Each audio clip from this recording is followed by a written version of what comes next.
please remember to leave a like, a comment, share the video about, and if you haven't already, subscribe. Thank you.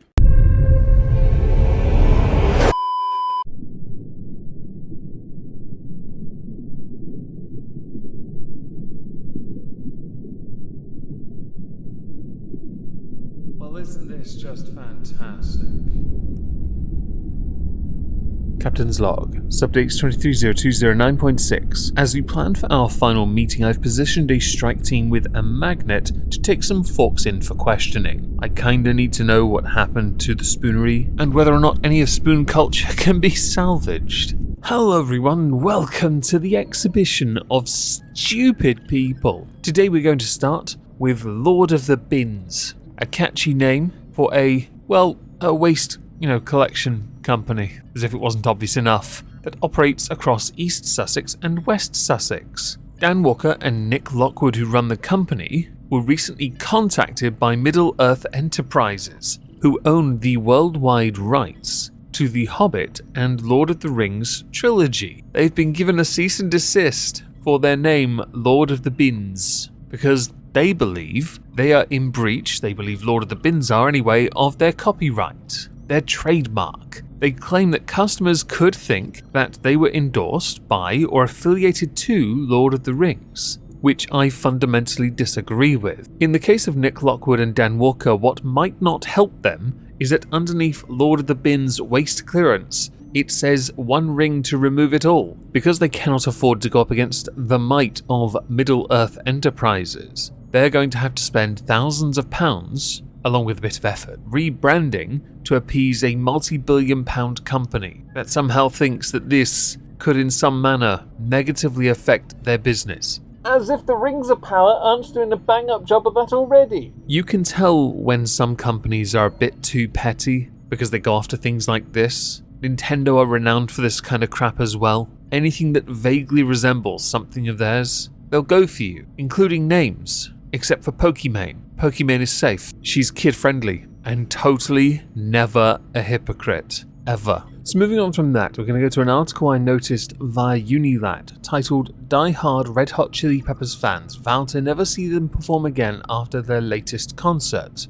Red Hot Chili Peppers are one of the biggest bands of all time, selling over 120 million records. They're in a stage in their career where they can just go on a world tour, all stadium, and it would all sell out. They don't have to sell records anymore because they have achieved incredible success. 6 Grammys is certainly nothing to sniff at, unless your name's Beyonce and you have all of them. What intrigued me about the article is, while some fans were unimpressed with the live show itself, promised to be a veritable funk extravaganza, those that complained did not see it that way. Some saying good experience but won't see him again. Their set was new song focused and the crowd struggled to feel it. Another, wish I could take back my decision to go to that show, absolutely gutted by that performance. Blah blah blah blah blah blah. But on the flip side to that, you also have others saying, absolutely incredible show, Red Hot Chili Peppers, thank you, please come back again soon. What's the point of this article if you have those who... It makes no sense to have an article that criticizes, which then also shows people who just blindly enjoy. I've never seen a Red Hot Chili Peppers live show. I cannot comment on whether it is any good or not.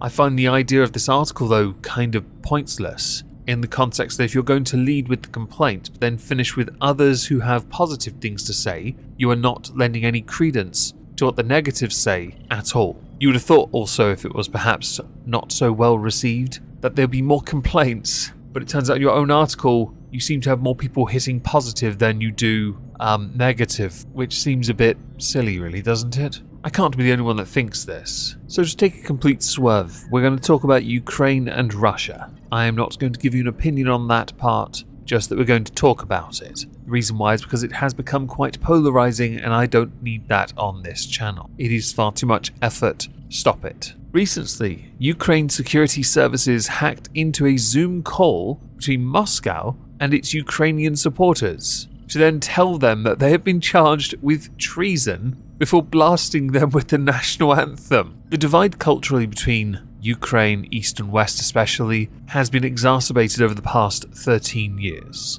There are many cultural reasons for it. Some areas of Ukraine do in fact want to join Russia. Obviously, as time has progressed, that has not happened. Short of annexing certain regions, it has not happened. The handling of the situation, though, is quite amusing. I do not support censorship, of course not. And should people be allowed to communicate? Of course. Regardless of context, I would not go so far as to deprive them the opportunity. But considering the circumstances you're involved in, you might want to pick a better moment. And Zoom isn't the most secure at the best of times. You'd have been better off using Google Hangouts and just streaming it live to YouTube 5 years ago. We do have some video of this, and I thought I'd play a bit of that to you, just so you can have a good chuckle at that.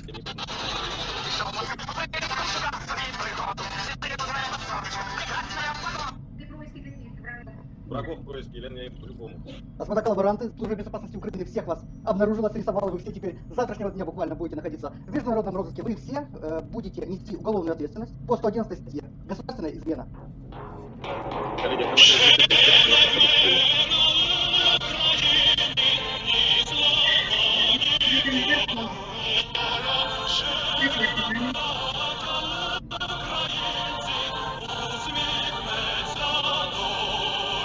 What's amusing really is, those that hacked that particular event were not confirmed as government figures, but those involved in it certainly rushed quickly to turn off their cameras and leave the conference call. So to move on from that, I have to discuss Hogwarts Legacy, a game that has been released in some places. We, the United Kingdom, do not have full access yet, and if you're on the Switch, you don't have access to that either, and I know, oh, PC Master Race! Don't care. Couldn't care less. But the game's release is quite intriguing, and that's because for many months before its release, and now in fact, many have taken a very firm stance on not purchasing the game because of J.K. Rowling's perspective. So take for example, on Twitter, Zana G. Please do not buy, play, stream the Harry Potter game. Stand with the communities begging you to put them and their lives first. I have compiled a list of alternative Magic games to play. More will be added in the future. I just ran out of spoons halfway. Feel free to suggest more games and share this link in your own spaces. There is also a link to trans mutual aids on that page. I will also be sharing that separately within the next few days. If you want to be included in that, let me know. Free block list in the hidden replies. And yes, there are in fact hidden replies and a block list, which tickled me to no end because honestly, those replies are quite spicy now. If you click on the link that takes you to the page called Boycott Hogwarts Legacy and scroll down to Your Nostalgia Does Not Justify Trauma, but it looks so good. The game may look good, but the story has strong anti-Semitic themes. You are tasked with stopping a goblin uprising. The goblins in the world of Hogwarts are heavily based on Jewish stereotypes created by Nazis, with them having big noses, working in banks, and being greedy being the main points to notice. The game has you play on the oppressor's side. You are trying to prevent a slave uprising. There is no good way to look at that. We can be super pedantic about the origins of goblins if you like. We could do that, but it would take longer than the length of this video to properly articulate. And in retrospect, I actually kind of agree with Hermione on this one. Goblins should be entitled to the ability to learn magic like other magical races and beings. The human master race aspect is wrong. It's just a shame that in many different iterations of goblins existing, they can't seem to work together without stabbing each other in the back. They are hairless Skaven. That's what they are. Moderators for the Hogwarts Legacy subreddit have recently reinstated a ban on the discussion of J.K. Rowling. The moderators say that they had recently been trialling a decision to ease the restriction. Back then though, 3 years ago, the mod team said that we would like to keep the discussion on this subreddit focused on the game and away from political arguments, and that we are all in favour of accepting everyone no matter the sexuality, race, origin or anything else. Anything else, apparently, isn't as ambiguous as you think it could be, as nebulous, open to interpretation, because apparently when it comes to having differing political views, or differing gender-critical views, you are committing a haram crime. In a recent update, the team responsible for the subreddit said that they no longer feel possible to allow discussion or conversation about J.K. Rowling because it quickly spirals into bigoted language towards LGBTQ+ individuals, and that for both the dignity of those users and the state of the subreddit in the long term, we cannot provide any kind of opportunity for this language to start in the first place. So if we go back to the term anything else, What it actually means is, well, no. Like the computer. It said no. Chris the Narc, he is a narc, tweeted, "Add me to the list, cause I'll play it eventually. I don't even hate trans people. You all look crazy for these posts." A retweet of Sam Gibbs, who had tweeted, "Introducing, have they streamed at wizardgame.com? Find out if anyone you follow on Twitch has streamed that new wizard game. I wish this shit was a joke. I really do. I wish we'd gotten to a point where this kind of cringe wasn't in circulation. But people genuinely can't handle the fact this game exists. The game's already been applauded, lauded, celebrated for including trans characters. Because of J.K. Rowling, you're like, you are haram, and we must absolutely, rightly cancel you for being haram." How many more times in this video am I going to be saying that?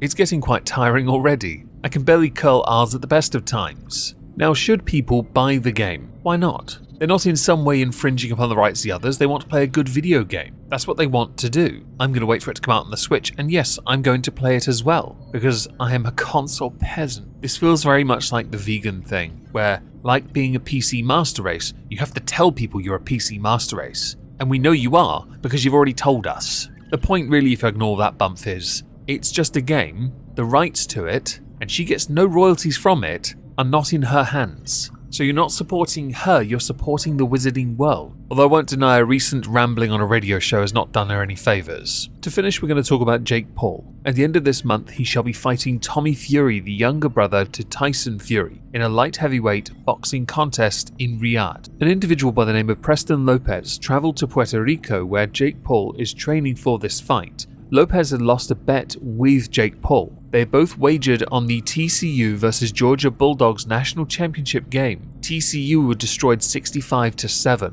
with Lopez admitting that it was possibly one of the worst bets ever made. To forfeit, he had to go to the training camp and take a punch in the gut from Jake Paul. He took the punch, he just didn't take it very well because, he hit the deck pretty hard, and Jake Paul had to then ask him whether or not he'd crapped himself, to which he did. He had to confirm it felt a little wet. Lopez then, afterwards, went to offer Jake Paul a hug to thank him for the punch, because that's what you do in good sport. Jake Paul, though, was like, fam, bathroom's over there, bro. He did, however, later on respect the fact that he had the balls to actually do it, considering, he could have just not turned up.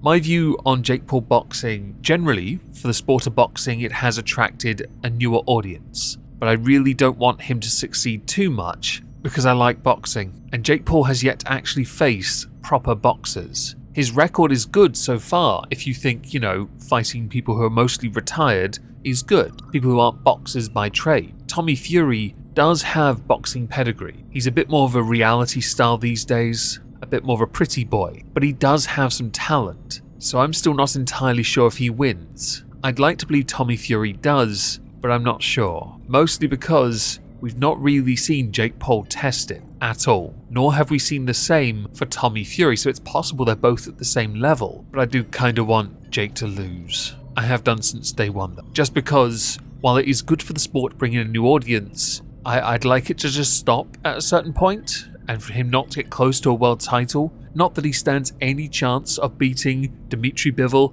or Artur Beterbiev. Beterbiev is the older, but the guy's knocked out literally everyone